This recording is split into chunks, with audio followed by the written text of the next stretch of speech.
I see Hannah Green. Is that my Hannah Green from Boise, Idaho? There are probably other Hannah Greens.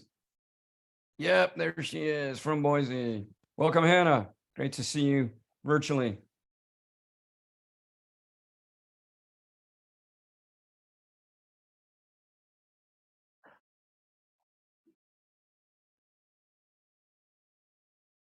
I can't wait to tell you about the new book, Hannah, and others.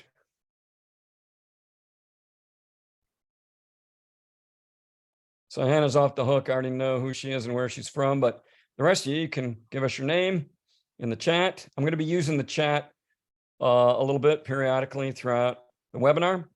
So you can make sure you know how to use it by typing to everyone what's your name, where you're from, and if there's anything you're particularly interested in learning.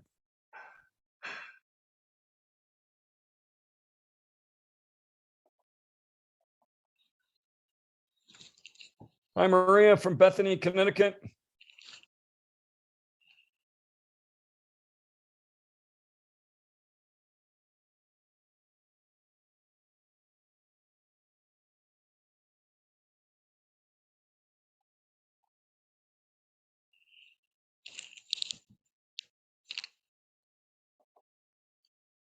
If you've just gotten in, I've been asking people to type in their name and where they're from, and if they have a particular desire for today's webinar.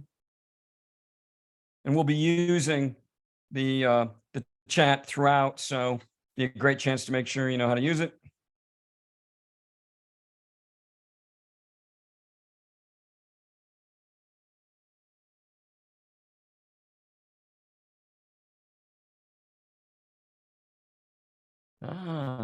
Then we've got a Maria, Anna Marie, and a Leanne.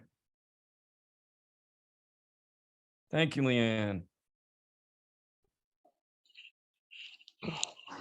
So Jeff, it is 5:30. If we want to get started, I can just do our quick welcome. Good afternoon. Absolutely. I'm serving at your pleasure, so do what you need to do. Great. Good afternoon, everybody. Thanks for joining us for the College of Education and the Center of Excellence for Teaching and Learning's Colloquium series. Just to provide a little background, the series features dynamic educators and administrators who are making an impact in their respective fields. And it's intended to establish online forums that engage in thought-provoking and critical dialogue with our different communities. Just some Zoom features. All of you have been muted upon entry, and I've been turning cameras off. We are recording this presentation, so we want to keep cameras off to a minimum so that we have just Jeffrey as the main character in our event. If you accidentally mute yourself or turn your video on, just remember that you can do that by pressing the buttons at the bottom of the screen where it says mute or unmute, and then the stop video. We will be using the chat function as a way to ask questions. So as we progress, if you have any questions, please put them in the chat. And then we will be reviewing them as we move forward. If you need the closed captioning, that function is available also on some systems, and feel free to use the reaction button as we move along.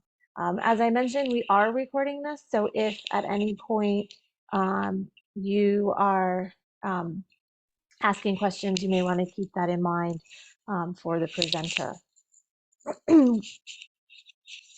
So with that, I would like to introduce Dr. Carrie Sasu, who is the director of the Center of Excellence for Teaching and Learning, who is the main provider of this series. Thank you, Eileen. And I want to thank Eileen for helping us tonight. Eileen is a university assistant here at Southern Connecticut State University and has graciously agreed to facilitate the Zoom tonight. So good evening, everyone, and thank you for joining us. As Eileen said, I'm Dr. Carrie Sassu. I am the director of the Center for Teaching and Learning here at Southern Connecticut State University. The Center of Excellence for Teaching and Learning and the College of Education at SCSU welcome you to tonight's colloquium. This colloquium is the fifth in a series broadly addressing mental health as it relates to teaching and learning. We invite alumni and students who are working in schools and studying in college to join us for these colloquia. We also welcome faculty, superintendents, and leaders in schools, states, and elected officials, as well as friends of our university.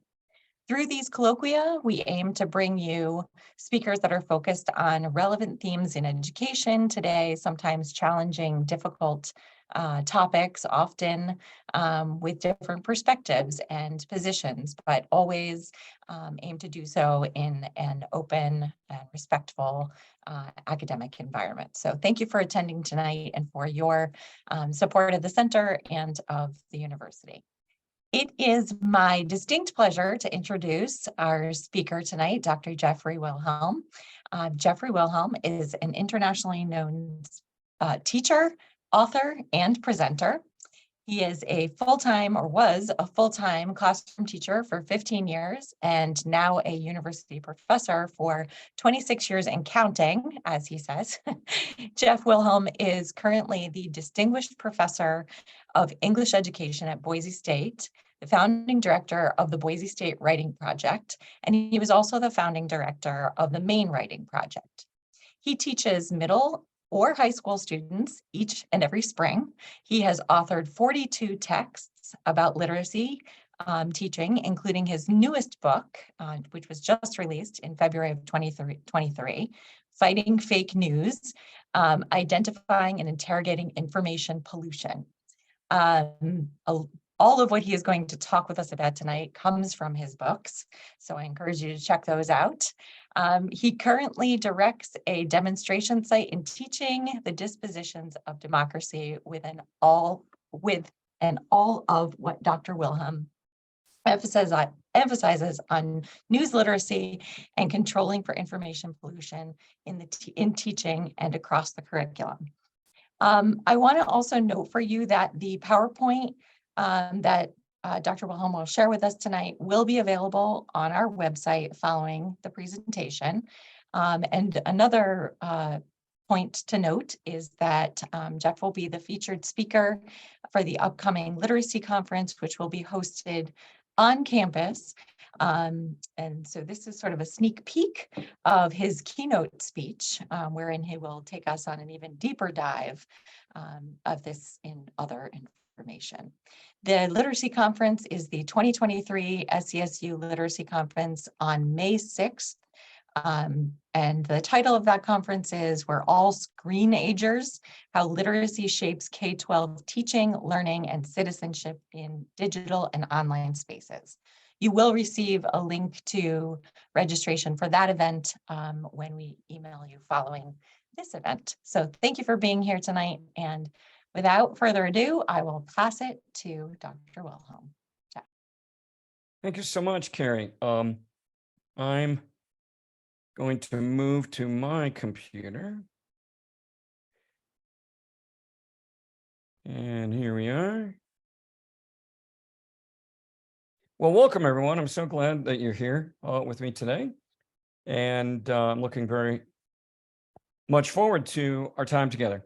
So everything that I'm going to talk about today comes from my new book, Fighting Fake News.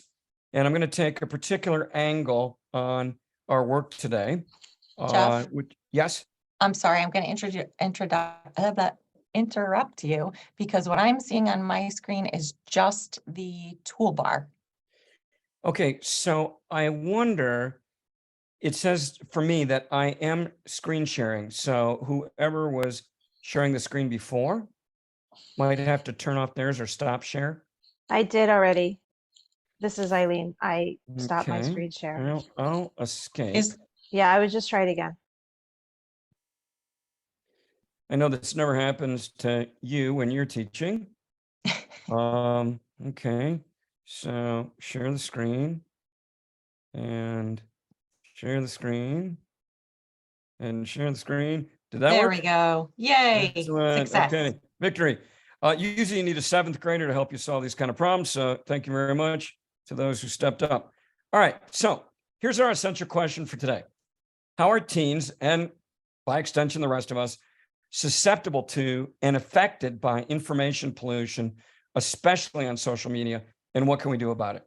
By the way, when I was typing up this slide, an artificial intelligence called spell check told me that I had spelled susceptible incorrectly and that it was spelled susceptable. It just didn't look right to me. And so I looked it up in the dictionary and I was right. And the artificial intelligence was wrong.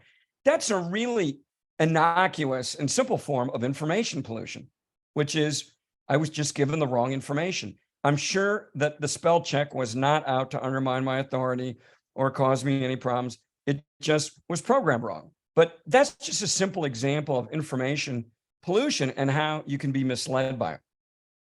Our learning targets for today: participants will understand more about the mental health challenges facing today's teens and how their mental health is affected by information pollution in general and how it is promoted by social media use in specific. Hopefully, we'll all understand why all of us are so susceptible to information pollution. And we'll all develop some ideas about how to control for the cognitive biases that make us most susceptible to information pollution.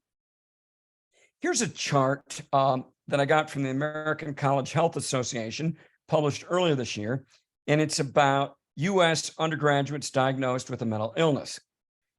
You can see that there's been 134% increase in anxiety since 2010, 106% increase in depression since 2010, significant increases in ADHD, bipolar disorder, anorexia, schizophrenia, substance abuse, and addiction.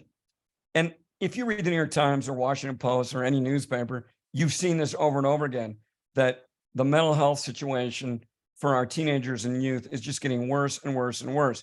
And if you look at the chart, it's something you see over and over again in the data, which it's right around 2010 to 2012 that things start going awry.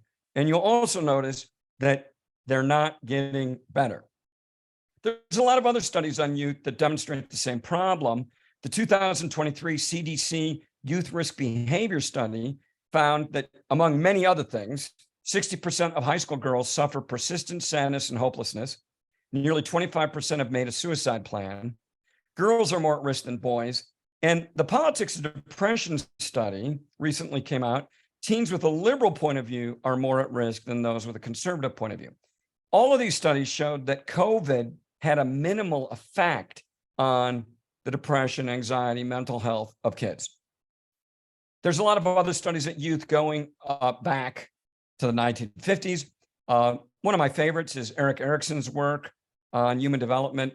And he found that from early to late adolescence is when we stake our identity through our evolving interests, competence, and group affiliation. Something that's obvious to all of us is that this fashioning of self, this staking of identity, and the granting of it is done largely online, as is finding a place to belong. Identity staking is an idea from cognitive science that we make these plays. We'll say, for instance, I'm right now identifying myself as a teacher and as a researcher and as somebody worth listening to. And the people that you're staking your identity to have the authority to either grant you that identity or not to grant it or to reject it. For instance, yesterday, I was looking at some book reviews for a previous book called Planning Powerful Instruction. And one of the comments said, I'm sure this is very helpful to young teachers, but as a seasoned teacher, I didn't really find anything new.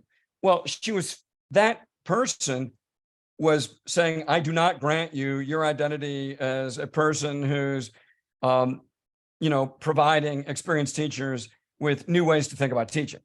And everything that's in that book, I figured out very recently in a 40-year career. Well, the next review I read, the guy said, wow, I'm really into inquiry, and I used Kath Murphy's work back in the day and understanding about design, and this gave me a totally new take on everything. And I thank Dr. Wilhelm for writing this book, and it's already dog-eared. Well, he was granting me my identity. Now, this happens all the time, but now it's happening for kids, mostly online. So all of us package a self for public consumption, and this cuts into offline socialization, and popularity and identity granting is quantified. How many responses did you get? How many likes did you get?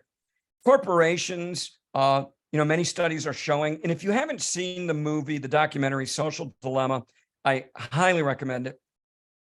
It's a great demonstration of how corporations are exploiting children and information about them through triggering content, targeted ads, etc. Now, given all of this about the online environment and the dangers and challenges of it, I do want to acknowledge that there are other cultural issues at play that undermine teen mental health, such as misogyny, sexual violence, political dysfunction, existential dread about the climate crisis, et cetera. But studies show that although these things are all very important, they're not the most explanatory factors. I'm very compelled by the meta-analyses that show the major factor is social media use. I want to mention Jonathan Haidt. He's working on a book right now called Kids in Space, and he's got a research project going with Jean Twenge, who is the author of iGen. They've got a database which you can actually contribute to or access, and they currently have 66 studies that they think meet the standards of rigorous studies about teen anxiety and teen mental health challenges. And 55 of those studies find a significant correlation between social media use and anxiety, depression, and poor mental health. 11 did not find a significant correlation. If you look at the history of social media use, 2012 is when mental health started going south. In 2012, it was also the year Facebook bought Instagram. 2012 was the year selfie entered the common parlance. And if you look at other data from 2009 to 14, in 2009, just over 50% of 8th graders reported nearly daily social media use. And by 2014, that was over 80%. So there's a huge jump in kids' social media use.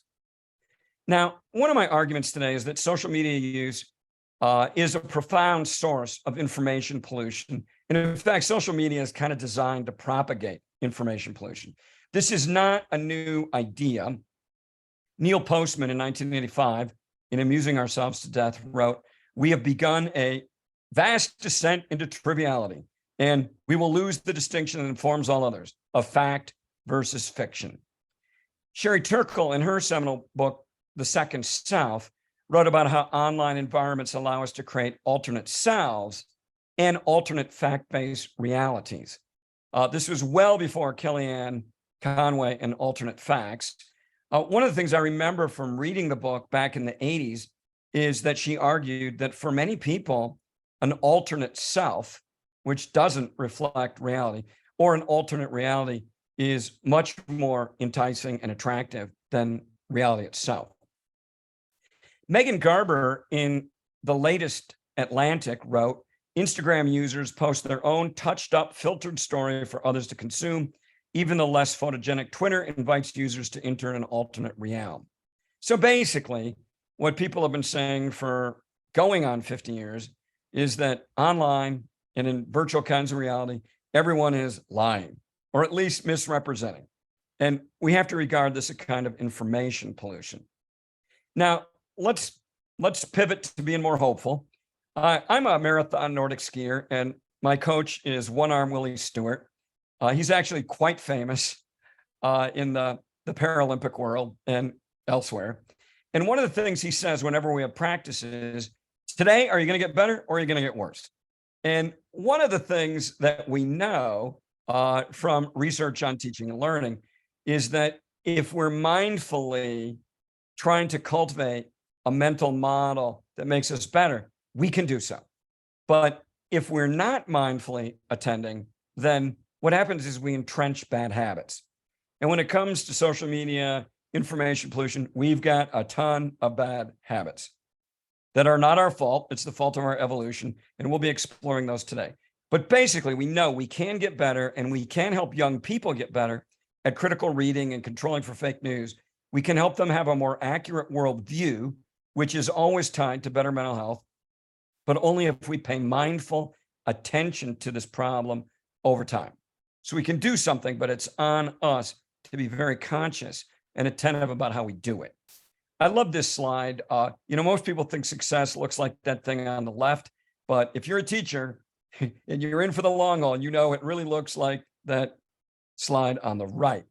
So we've got to dig in for the long haul. This study, by the way, was just released by Cornell. And if you look at the last paragraph of the summary here, it says the findings highlight the need for news literacy programs to help young people discern fact-based, trustworthy sources from misinformation and conspiracy theories, and support a more nuanced understanding of how social media use impacts well-being and mental health. I think this is something we need to be teaching at every possible opportunity in life and in school, K through 12, in every subject area, because it's so important and it impacts the learning in various disciplinary areas. What's the way forward? This is from Hans Rosling. He's a Swedish public health policy expert, and he has this beautiful book called Factfulness. And one of the things Rosling says over and over in this book is things are bad, things are challenging. Let's not sugarcoat that, but they're way better than almost everybody thinks. And he argues that almost everybody has a view of the world that really fits more right after World War II in the late 1940s and doesn't reflect all the progress we've been making. And one of the things he argues is if you don't understand how social policy has worked to improve many things around the world, environmentally and as far as personal health, then you won't know that now's the time to be doubling down on those things. One of the things he says, page 255 in his conclusion, a fact-based worldview is more useful for navigating life, just like an accurate GPS is more useful for finding your way in the city. So I highly recommend that book. But how do we do this? Now, in my book, we have a classification of information pollution, and we use information pollution as the cover term for all kinds of problems with information, all kinds of fake news, because Claire Wardle, who writes widely about this, says fake news is a bad name because if it's fake, it's not news. And misinformation in genre theory and in cognitive science is only one kind of information pollution. So you can see what we've done here is we've looked at reader responsibility to author or sharer responsibility, and we've looked at factful information to entirely made up. So there's a lot of information pollution that's because of the reader, because you're motivated to misunderstand, or you exercise fake skepticism, or you don't have the knowledge to read that kind of text, like a science study, for instance, and because cognitive bias misleads us. Misinformation is inaccurate, misleading, incorrect, false information that is accepted, disseminated, or forwarded, regardless of the intent to deceive. When my spell check told me I had misspelled susceptible, that was misinformation. It gave me bad information. I'm sure it wasn't done with the intent to deceive me. There's deliberately manipulative content and action, and the reader is still responsible here, but this is mostly a problem with the person who generated it or who's sharing it. Malinformation, propaganda, disinformation of all kinds. I'm personally very keen that kids learn how to name the kinds of misinformation. Vygotsky, the famous Russian psychologist, said that knowing is always implicated by naming, that we can name things, we have more power over it. I've been working on some news literacy standards with the News Literacy Project. By the way, if you don't subscribe to their Checkology and you don't get their weekly emails, I highly recommend you go to the News Literacy Project and sign up. We're working on 5 primary standards to define the core competencies students need to be news literate. I want to look a little bit today at number 1, that students distinguish news from other types of information and can recognize both traditional and non-traditional ads. Standard 4, that students demonstrate increased critical habits of mind, including effective verification skills and the ability to detect misinformation and faulty evidence. And I want to mention as well, standard 5. Now, these are only in draft form, but this comes from our working document for standard number 1. And the through line across the grade levels is that different text types and genres make different uses of types of information and information pollution for unique purposes, meanings, and effects. When I'm posting on Facebook, when I'm posting on Instagram or TikTok, when I'm, writing anything in any form, I have a particular purpose as an author. I'm trying to convince the audience to know, believe, or do something for my own purposes. And when kids understand this and how different text types and genres work, it gives them a sense of power and the capacity to resist. This is standard 4. The through line at the bottom there is quality journalism, like any community of practice, is dedicated to rigorous standards of accuracy and the constitution of verifiable knowledge. No source of representation of knowledge is perfect, but there are critical standards for production, representation, and sharing of information that must be respected. When someone's posting on social media, they're not part of a community of practice, and they're not bound by these strictures of verifying knowledge. So it makes them unreliable. That's something that's very powerful for kids to understand. Standard 5, the through line here, participants in any community or community of practice, so a discipline, and of a democracy, have a responsibility to seek, confirm, and share credible information, to control for information pollution, to consider the good of others and the whole. Being informed is a prerequisite to engaging in productive civic discourse. So again, I think this is very, very important for all of us and all of our students to understand. All right, I'm going to take a moment to pause since I've been banging on for about 10 minutes. So what was your biggest surprise from this first section? And just choose one. So you could write about that, or you could say, I used to think blank, but now I think blank. How would you share a central takeaway or insight with others? I am now committed to rethink this belief, action, material, method, context, whatever. I would love it if you would type a takeaway in the chat box. I'm only going to give you 2 minutes. So please share. And if you're uncomfortable with sharing in the chat box, at least write something down or talk to a neighbor about it.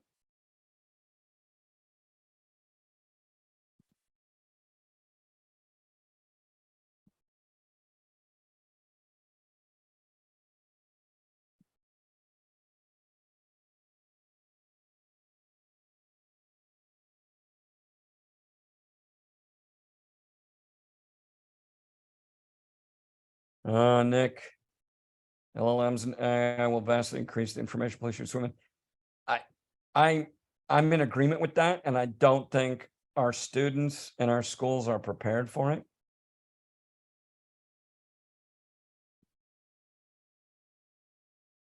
I was shocked when I started looking at this data about how things took a turn for the worse in 2010. I'd expected it to be more 2020 when COVID hit.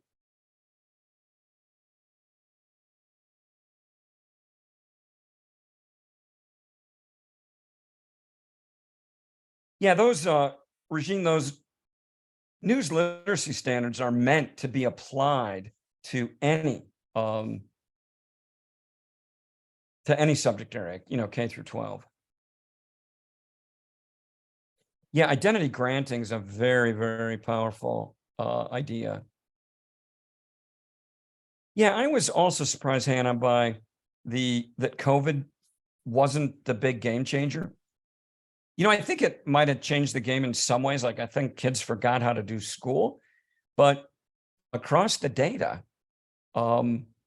it didn't have the profound effect that was already, it didn't change what was already going on very significantly.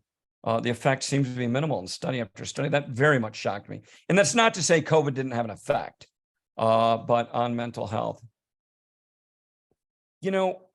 One of the things, one of the schools I work in both the middle school and the high school. And I was talking to a group of student teachers the other day, and I said, well, how do you like being at the middle school versus the high school? And they all said, oh, we so prefer the middle school. And I I said, why? And they said, because the administration actually supports the cell phone rules. So the kids actually pay attention. And in the high school, the rules not being supported by the administration. And so they said that, and that's my impression being in that school too, that the middle school is just a more pleasant place to be, and the kids are more interactive and et cetera. And, and I also agree with their theory that it's because of the cell phone thing. Okay, thanks for everybody for sharing. And feel free to keep sharing, but I'm going to move on. So challenges for citizens, teachers, and learners is recognizing and controlling our own cognitive biases and understanding that everyone is susceptible to confirmation bias, availability bias, over-dramatization bias, binary bias, affiliation, identity biases, and much more. Some studies indicate that the smarter and more educated you are, the more susceptible you are to confirmation bias and availability bias. Here's another challenge: the misconstruction of how knowledge is constituted, what evidence needs to be, and how evidence is constituted, and no practice with how to evaluate and use evidence in schools. I've given you a hierarchy of scientific evidence over there on the right. If you're teaching science, I think it's pretty important to say, all data is not created equally. And scientists regard certain kinds of data and certain kinds of evidence as stronger than others for very particular reasons. So that kids come to understand. In fact, I think this is essential in every subject area, that kids come to understand how knowledge is constituted in that subject. Journalism, science, literary studies, it doesn't matter. All these disciplines have time-honored and time-tested ways of creating and constituting and testing and verifying and revising knowledge over time. And, in this day and age when anybody can post anything online, I think it's very important to develop that respect and say, well, that was just Uncle Joe saying something, but this is what scientists over time and across time and space have said. When I was growing up in rural Ohio, they still had Burma-shaped signs. And there were these Burma-shaped signs near my house. And this is how they read: don't lose your head to gain a minute. You need your head. Your brains are in it. And then, use Burma shape. If you've never seen these, they'd be about every 100 yards. So, the first sign said, don't lose. And then 100 yards on it said, your head. And then another 100 yards to gain a minute. You need your head. Your brains are in it. It's no mystery to me why these no longer exist. But in fact, this captures a truth we know from cognitive science, that we're all losing our head all the time, because unless you know how your mind works and are able to control for it, because our minds were actually evolved to be very, very susceptible to information pollution of all kinds. One person who's explored this is Daniel Kahneman, if you know his book, Thinking Fast and Slow. And he argues that we have two systems. And the first one is system one. And he argues that at least 95% of our mental activity is from system one. So this is the fast system. And it's really intuition and instinct and heuristics. And it moves really fast and it's really automatic and it works through association and it's unconscious. We're unaware of how it works and it's totally, utterly error prone. Now, the reason we rely on system one is because it saves us tons of mental energy. And most of the time, like walking home from work or riding your bicycle or, talking to a friend, it doesn't matter. System one works fine. Now, system two is our rational thought. It's slow, it's effortful, it's logical, it's conscious, it self-monitors, it's reliable. So when you're dealing with something that's important, or you're learning something new, or you're dealing with something challenging like fake news, you have to recruit system two. Now, this is a problem. Daniel Kahneman famously said, system two is notoriously lazy and wants system one to do all its work. Now, in school, or in any kind of class, you're teaching your students things that are new and are complex. and are often counterintuitive, which means you have to recruit system 2. But system 2 is really going to resist being activated. Now, why do we all believe in spread information pollution? There's been several studies about it. This comes from Nyhan and Reifler. And they said the primary reason is cognitive and memory limitations, including deeply embedded cognitive biases. Cognitive biases are system 1 shortcuts because of pre-existing commitments, beliefs, and identities, because of directed motivations to defend or support our identity and group affiliations. Zeynep Tufekci has famously said, when you have to choose between belonging and the truth, belonging will always win. Messages from other people, usually close to us and exercising influence on us, and the views of prominent influencers and political elites. And if something makes us anxious and there's high stakes information that matters to us, we'll be especially susceptible. We've all seen this, kids totally mired in these alternate worlds. Now, the power of untruthful information pollution and the repetition of it is that our minds evolved and were programmed to believe everything we see in here.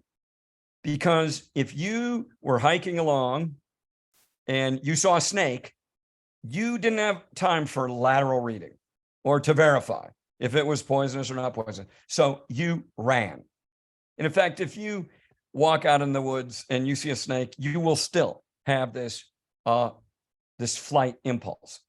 If you saw food, there was no chance to verify if it was food. You had to grab it if you were going to survive. So in fact, we have a primordial brain in a modern world.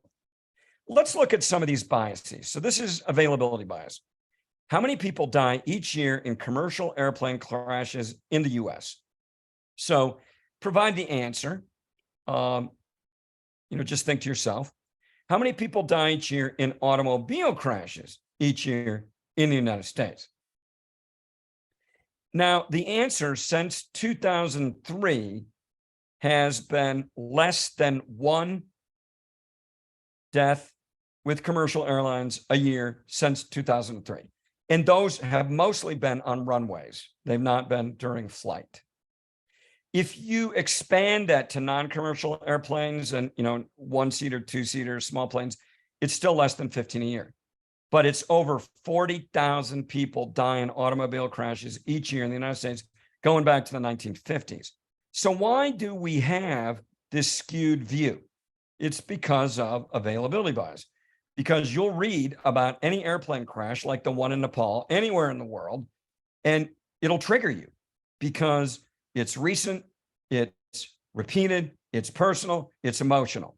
So confirmation bias is when we have this whole world of information, but we only look at the small part that's most recent, repeated, frequent, personal, triggering to us, emotional to us. And so our thinking is not accurate.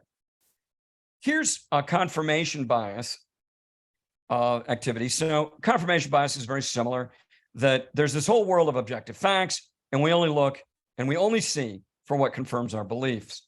I love this. Far side. Did you read my paper on confirmation bias? Yes, but it only proved what I already knew.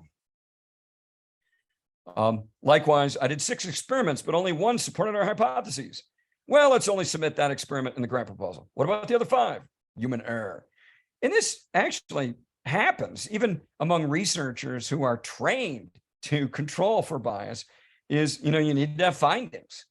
And so the honest thing to do would be, we ran these other 5 studies and they didn't support this thesis, but, we had this one and we changed it, to be honest about what you found. But there's so many rewards for confirmation bias that it's hard to navigate around. This is Adam Grant, who wrote the book Think Again, which I would highly recommend, and it's about overcoming bias. He writes, confirmation bias is twisting the facts to fit your beliefs. Critical thinking is bending your beliefs to fit the facts. Seeking the truth is not about validating the story in your head. It's about rigorously vetting and accepting the story that matches the reality in the world. I think this is what we have to be teaching kids to do as parents, as teachers, from day one, kindergarten through graduate school. I'd like you to just think of an example of confirmation bias you've experienced or you've observed. And again, this would be an example of people not seeking out objective facts. I saw that all the time during the pandemic. Interpreting information to support existing beliefs. Because I teach middle school, I see this all the time, where the kids will cherry pick evidence instead of looking across evidence. They start with their claim, cherry pick evidence instead of looking at evidence as an expert would, and then using the evidence to generate a claim. Only remembering details that uphold your belief and ignoring information that challenges your belief.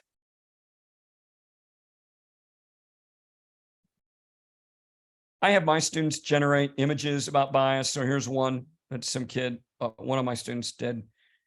Ever since you told me about confirmation bias, I'm seeing it everywhere. You're confirming confirmation bias. That's exactly how it works. Okay, here's a new bias. True or false? Tigers eat people. True or false? Mosquitoes transmit the West Nile virus. All right, think in your head. True or false for each of these?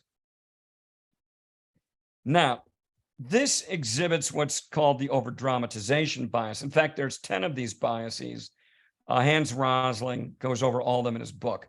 And this is the overdramatization bias of the gap instinct. It's also known as the binary bias, that we think reality exists on extremes, but in fact, it exists on a continuum. So it is the very rare and only a very weak tiger who might eat a human. So tigers do eat humans, but it's an exception, not the rule. Generally, they don't like humans. They don't taste very good. And it's only if you're starving and a tiger that you would eat a human. Mosquitoes transmit the West Nile virus. Well, yeah, but it's only 2 to 20% of mosquitoes that are carriers in areas where there is West Nile. And only 0.0002% of people bitten by a carrier have the disease transmitted to them. I don't have the bandwidth to even do the math about that 0.0002% of 2 to 20%. If you get bit by a mosquito, you're highly unlikely to get West Nile virus. So what's the truth? It's not on the extremes. It's on this continuum. This is Zeynep Tufekci. I've already mentioned this quote. When we must decide between believing the facts or belonging, belonging always wins. Well, there's all kinds. That's the affiliation bias. There's all kinds of biases. We just went over 3 of them. How do we address it? I'm going to take my cue from John Milton in Areopagitica, where he wrote, truth was never bested by a bad argument unless all the arguments were not made. I think in school and in life, we need to inquire into the deep and important issues by looking at all sides and then judging where is the pattern of the most authoritative evidence. Now, in school, if you're a teacher, this comes from my previous book, Planning Powerful Instruction. And we looked at research from across the learning sciences over the last 70 years and said, okay, what do all these studies, what do all the seminal findings agree upon when it comes to effective teaching and learning, to motivation, to optimal experience, to deep understanding, to transfer, et cetera. And what we found was you could encapsulate effective teaching in a mental model we called empower, that the teacher, whether it's a parent, whether it's you're self-teaching, or whether you're the teacher in a classroom, has to first envision what are the major threshold knowledge goals, and then map out where are your learners and where do they need to go, and how am I going to get them to take that journey, and what's the mental model of deep understanding I want them to achieve. And then the actual on-site, on-stage teaching is called power, where you prime the students, you activate what they already know and care about. So you activate that prior knowledge and interest so they have resources to learn with. That's very important, especially when the kids have misconceptions or evolving conceptions. Then you orient them to the learning. What's the purpose? What's the payoff? Then you walk them through more expert ways to understand. So you give them new strategies, new tools, way to practice them, new mental models. And then you ask them to extend and explore by transferring and applying what they've learned to new situations. And throughout, they reflect on and name what they're learning, what they're struggling with, how they know what they know, et cetera. Now, if you know Anders Ericsson's research on expertise, and he's the world's expert on expertise, He's the guy Malcolm Gladwell made famous with the 10,000 hours of practice. He's found in 50 years of research that there are 6 elements of deliberate practice. And notice how they express in power. You need clear and specific goals. You have to have an envisionment and a map. You need to be prepared for success. That's the priming and orienting. You need focused, deliberate practice. One of the things that Erickson said was that you could practice 10,000 hours and still suck. You have to practice in a mindful, deliberate way that meets the correspondence concept, that meets how experts know, think, and do. You need to push beyond your comfort zone. So it should be a struggle. You need to receive high quality feedback. That's called procedural feedback. And you need to develop a mental model of the expert task. So you have a map of how to do that task. If you've used any guided inquiry or cognitive apprenticeship approach in your teaching, then Empower is the underlying architecture. If you use Systems Connect or project-based learning or integrated inquiry, which is the IB schools, Understanding by Design, Wiggins-McTighe, if you teach multilinguals and you use Vested or SIOP, if you use the 6 E's or Project Zero's Teach for Understanding, the underlying architecture is Empower. And that will help you to teach in a more powerful way and reflect on your teaching and to see what you might have missed. If you're engaged in a self-study, same thing. You need to be providing yourself all of those steps of Empower. If you don't envision and share your envisionment with your learners, the learning and teaching will be aimless. If you don't have a map, you'll be overwhelmed and so will the learners. If you don't prime, learners will be disconnected. If you don't orient, they'll be unmotivated. They won't see the purpose and payoff. If you don't provide the walkthrough, they'll remain at the same skill level. If you don't extend and explore, they'll remain at the same level. They won't be challenged. They won't rehearse for transfer. And if you don't reflect, they'll remain dependent. One of the things we know from research going back to schema theory research in the 60s, but all the way through today, is that expertise is built in context of use. So knowledge is situated and it's integrated. So we can't teach how to deal with fake news separate from math or science or civics or literature. We need to embed what we're teaching about news literacy, information pollution, mental health, whatever, in the context of what we already do, because the content actually and the context co-produces the knowledge. Oh, here's Erickson. If you want to become expert in anything, you need a mental model, so a highly conscious and articulated representation of a task and how to complete it. And you need deliberate practice focused on the correspondence concept, which simply means that what you're learning corresponds to what experts know, think, and do. Practice, unlike the old aphorism, does not make perfect. It makes permanent. So we better be darn careful what we practice and how we practice. And we need to deliberately practice in ways that lead us towards expertise and that use the mental models of experts that move us down the correspondence concept continuum. Empower is a mental model of expert teaching practice. So using it and being aware of it helps you become more expert to practice what experts know, think, and do, to reflect on it more expertly, and to become more expert. So I just want you to think about this. What's one thing you could do to help yourself and help young people recognize and control for availability, confirmation, or over dramatization biases? So just give that a thought. I'm going to help you think about that in the next section.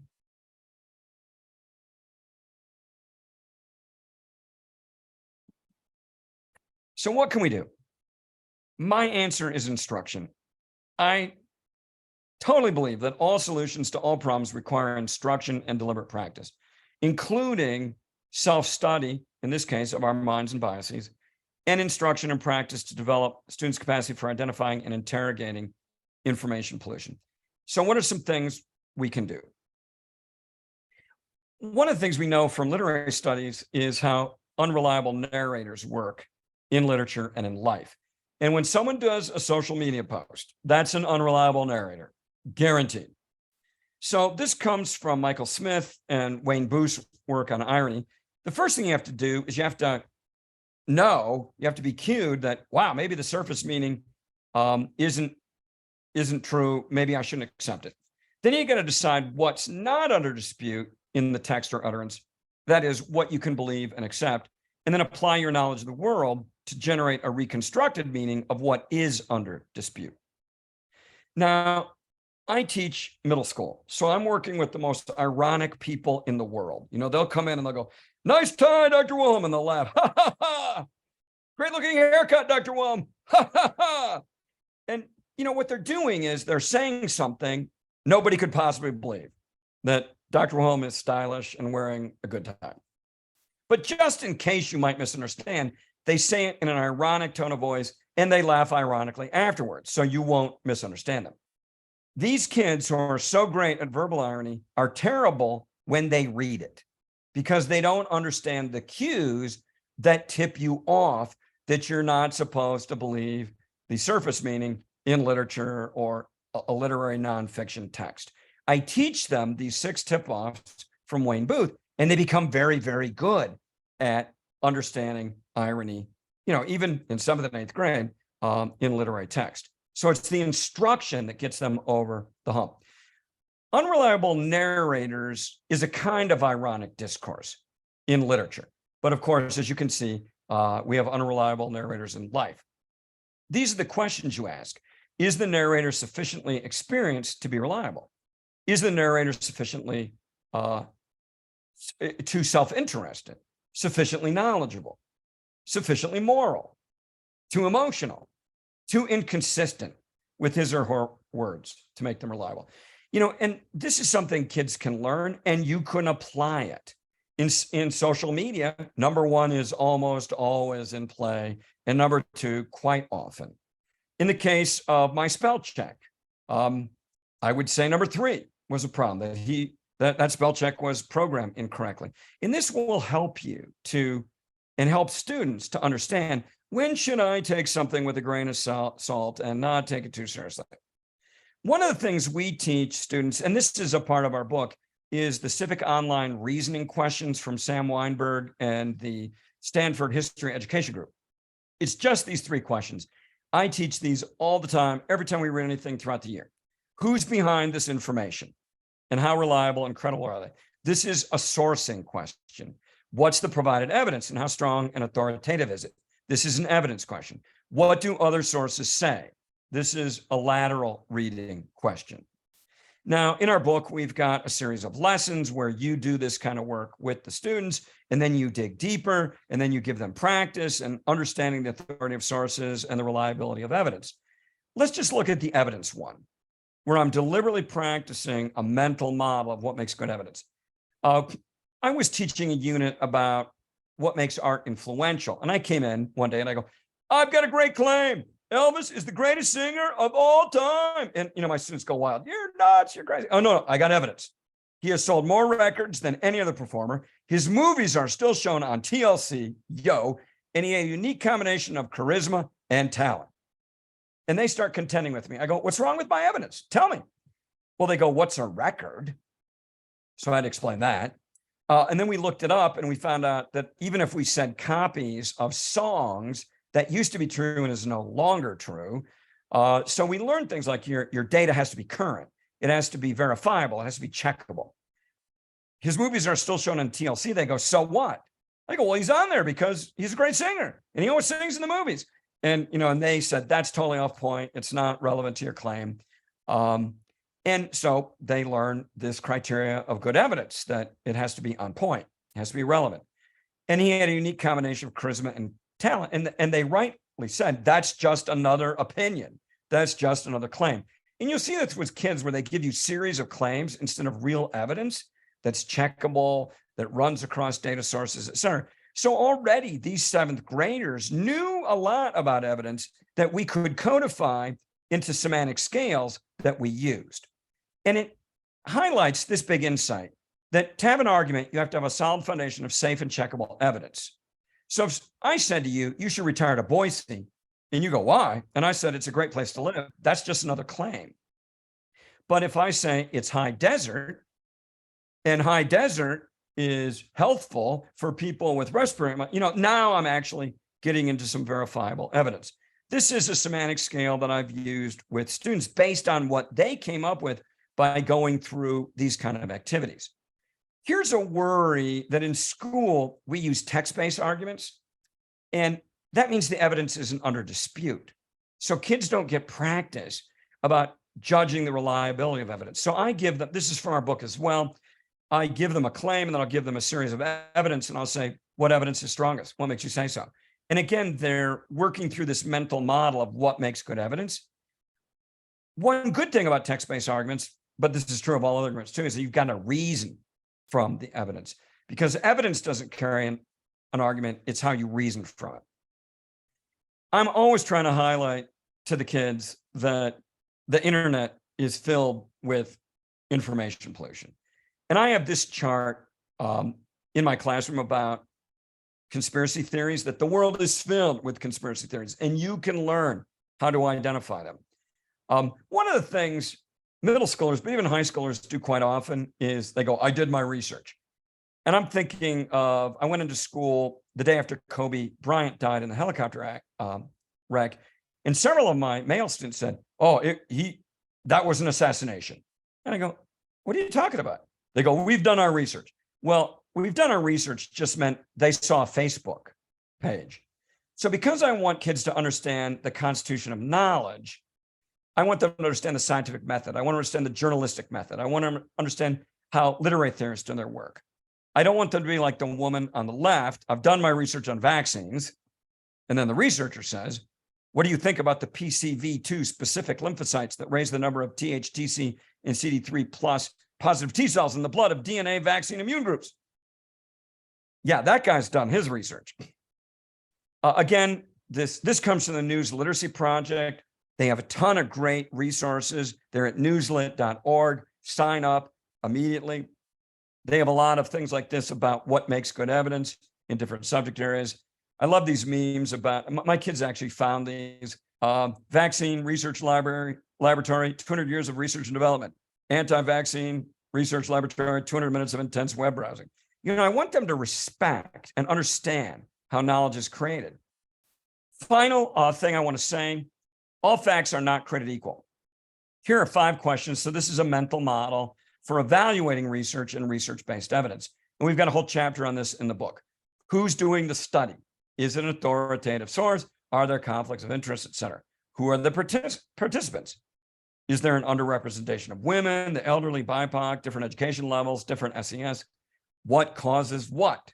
You know, if you can teach kids that correlation is not causation and how to parse that out a little bit, you've done them a lifelong favor. What instruments were used, and are they biased or credible? I don't want to make fun of Republicans, but I got this in the mail before the last election. Republican pre-election survey. Who do you trust more to protect America from foreign and domestic threats? And it offered the 2 choices, President Trump or a corrupt Democrat. I'm sure the Democrats did the same thing. That is biased. That is a biased methodology. Can I reason from a single story? Only if done very deliberately and after considering if there might be different stories and perspectives. So I've done this kind of work with these 5 key questions with middle schoolers, and they become very good at looking at studies. One of my 7th graders picked this up. He goes, oh, look, there's a study about great shampoo. We asked our Hair Life squad what they thought of Nutrient Plus shampoo, and 100% said it aided in hair regrowth. And I said, okay, what's your problem with it? Well, they misspelled shampoo. Their title's influencing things. Who's the Hair Life squad? You know, it's like he had all kinds of questions about who was the population, who did the study, you know, are they authoritative? Why can't I check them? I'm running out of time. I was going to look at this Iliism and some other drama techniques that help us get outside ourselves and be more critical. What if is another great drama kind of exercise. Kids can take a position and then you go, what if you lived in the 19th century? What if you were from another race? What if you grew up in different circumstances? What if? And then they start thinking about how there are different positions versus their own or versus someone who they believe. When I have the kids look for evidence and use sources, I make them go to all sides, and then I make them make sure they get sources from different, left versus right, et cetera. I was shocked when I first went to all sides to find CNN was really left-leaning. That's where I get most of my news. I would have thought The Guardian was further left. I was surprised that Fox Business is actually only right-leaning, very different from Fox News, which is very right-leaning. Wall Street Journal's right in the center. Yeah, it's very interesting. And, one of the things I challenge my kids to do is to get your news from different sources so that you're looking across perspectives. All right. Here's my major takeaways. Teach how to notice information pollution every day in all life circumstances, in every class, and every grade level. The stakes are too high not to do so. Teach yourself and your students a user's manual for the mind and all its faults and how to control for these. Teach in the context of units and lessons you already teach, or in the context of life situations that come up. You don't have to invent situations for teaching news literacy. And when you're teaching news literacy, you're teaching mental health.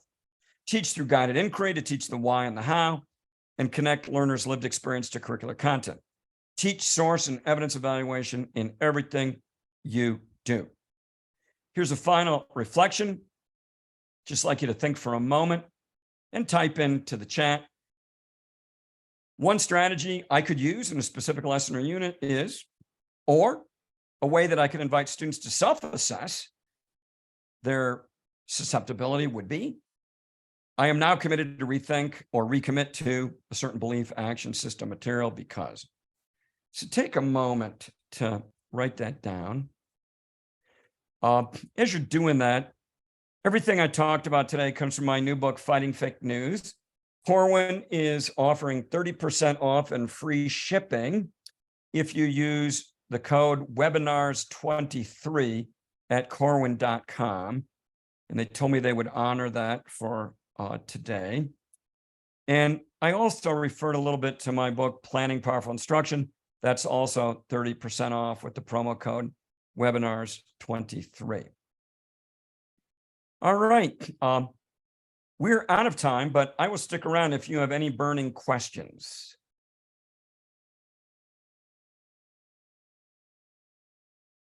You can type them in, or maybe you'll be allowed to unmute. Yeah, Andrew's saying that he liked the Elvis. That's something my kids all think they know who the greatest artist is or who the greatest singer is. And, to show them a different point of view, but also use it, something they actually know something about, to show them that they do know something about evidence that they could apply across situations. And it's just a way to make the learning fun and, and connected to them. Thanks, everybody, for being here. As I said, I'll stick around another 5 minutes if you want to type in a question. Yeah, Jameson, that's absolutely right. I have my kids do what I call search and destroy. Go find some information pollution online or a social media post or whatever, bring it in. How'd you know that it was information pollution? And it gives them that practice. And then they're bringing in the materials. And if it has something to do with our unit at hand, even better. Oh, Randy, I totally agree. Everybody I know needs what I'm selling in this book. Every adult. And as I said, the more educated you are, the more susceptible you are to information pollution, at least according to several studies, because you think you know. Yeah, I hope I see some of you at the conference on May 6th. Jeff, I just want to thank you for being with us tonight and for sharing your insights and your wisdom with us. And thank you for encouraging us to teach students how to more thoughtfully consider information and providing us with some great strategies and great examples of how to successfully teach them to do so. I certainly am leaving this colloquium having learned from you, and I'm grateful for that. And I look forward to hearing more from you at the conference on May 6th. I hope others in attendance will join us at that conference. As a reminder, for those of you who may have come in a little bit late or missed the announcement at the beginning, Dr. Wilhelm will be the keynote speaker at the 2023 SCSU Literacy Conference happening on campus May 6th. The title of that conference is We're All Screen-Agers, How Literacy Shapes K-12 Teaching, Learning, and Citizenship in Digital and Online Spaces. So to all of you in attendance tonight, thank you for joining us. We hope that you leave here feeling inspired, reflective, and having learned something that will enhance your teaching and or your learning. Please join us for our next colloquium on May 3rd. We will have Dr. Jean King joining us to explore student mental health, stress as it impacts learning. So thank you. Did we Yes, get any thank you, other? everyone. And I just want to say in response to Nick, absolutely, Nick, go through the front door. Mention this, highlight this, bring it up every chance you get with your students because they're in pain. And the more they understand, the more accurate their worldview, the more accurate their view of how information collision works, the healthier they're going to be. Thanks to everybody for being here. Thank you very much. Thank you. Have a good night, everyone.